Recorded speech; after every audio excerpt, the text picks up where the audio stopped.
Je vis en mer sans jamais me mouiller. Je suis une vraie voleuse.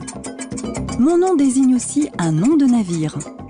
Je suis la frégate du Pacifique.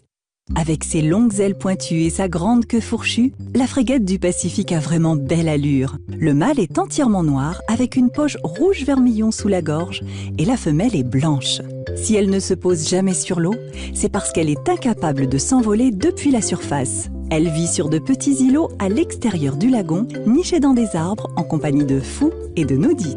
Savez-vous qu'il existe un point commun entre la frégate du Pacifique et un pickpocket ? Tous les deux sont des voleurs. Et en plus, la frégate du Pacifique harcèle ses victimes.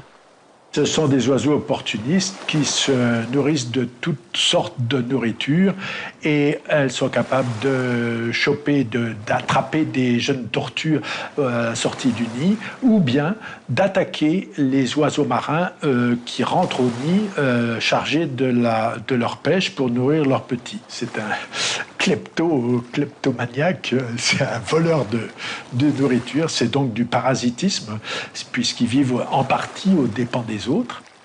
À quoi lui sert ce gros sac rouge sous la gorge ?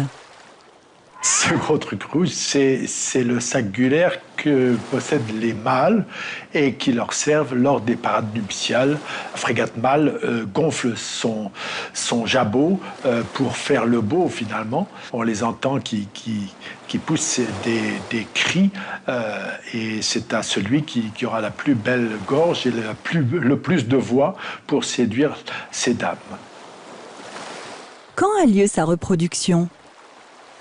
Donc la reproduction de la frégate est très longue. C'est la reproduction la plus longue parmi les oiseaux qui fréquentent les eaux calédoniennes. Donc elle commence au cœur de l'hiver, au mois de mai-juin, et puis s'arrête l'année suivante à la fin de la nourrissage des petits qui vont être nourris par les parents pendant plusieurs mois consécutifs.